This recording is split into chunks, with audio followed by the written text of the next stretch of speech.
January 12, 2010, March 11, 2011, April 25, 2015.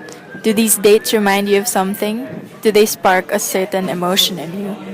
What do they all have in common? Haiti, Japan, and Nepal. These were places struck by disaster on these dates. Merciless earthquakes and their aftermaths, tsunamis, liquefaction, and landslides, to name a few. These were tragedies mankind had to face.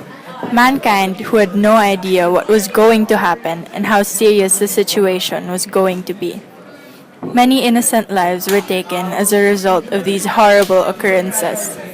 To better understand what happened, here are some statistics about these devastating events. The 2010 earthquake in Haiti was a result of a strike-slip fault in the Caribbean plate which left numerous buildings destroyed.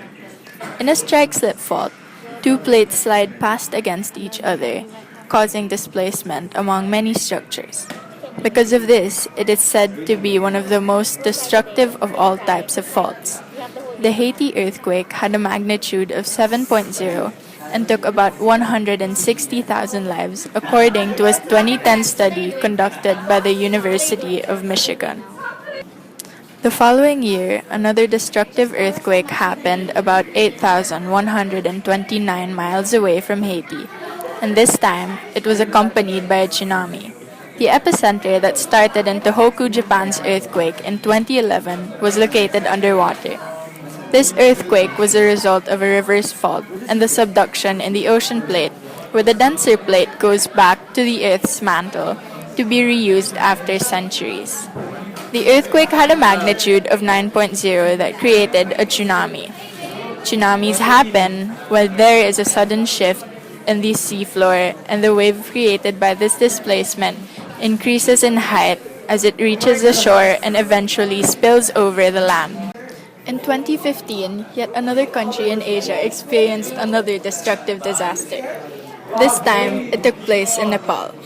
This earthquake had a magnitude of 7.8 and was a result of a dip-slip fault. There are two types of dip-slip faults, normal and reverse. In a normal dip-slip fault, the foot wall pushes up against the hanging wall, and in a reverse fault, the opposite happens. In the case of Nepal, it was a normal fault that caused the tragedy. Now, this all seems scary since earthquakes are generally unpredictable. But trust us, you have nothing to worry about if you anticipate things like these. Here are some ways you and your family can prepare in case of earthquakes. Keep an eye out for news and recent data. Be updated on the geological description of your area. This means you have to know which fault lines you live near to and if they have the possibility of moving anytime soon. How? Well, in a local setting, one can simply type down one's address in a website called Project Tremors to see how far one is from the West Valley Fault. Similar phone applications like QuakeFeed are also readily available for download. Another way is to learn more about what to do in case of an earthquake. Be familiar with both national and local safety drills and programs beforehand in order to be efficient should the time come. Here are some things to keep in mind. The first thing you should do when you feel an earthquake is to stop whatever you're doing, get under something sturdy, and stay there until the shaking stops. Also, keep in mind one of the most basic safety measures, the triangle of life. Take into account the aftershocks that happen after a strong earthquake. These aftershocks weaken structures after every blow, so it's safer to stay away from buildings even when the primary earthquake has passed.